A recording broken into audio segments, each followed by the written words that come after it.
Open the flight case, take out the screen and accessories. Open the camera bracket and adjust the height. The bottom support portion of the camera bracket remains parallel to the ground. Maintain width of about 2 meters between the two camera brackets. The height is around 1.8 meters. Open the screen and lay it on the foam. Put iron bars on the top and bottom of the screen to keep the screen flat. Iron bars snap between module case. Put screws on the iron bar to fix the iron bar. It takes 3 people to lift and keep balance of the screen.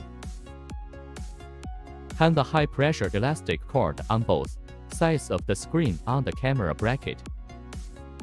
Plug the 324-volt power cables into the power box connector. Docking the power cables separately. Then connect the signal cables separately, and use the sending box and computer to light up the screen body.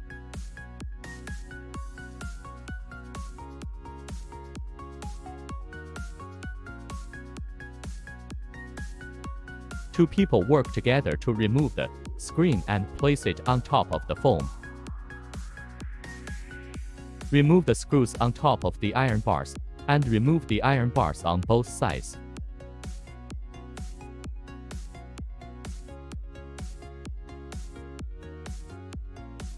Cover the top and bottom of the screen with protective foam.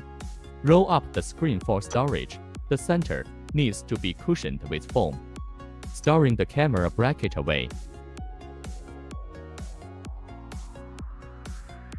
Put the screen body and accessories into the flight case. Storage is complete.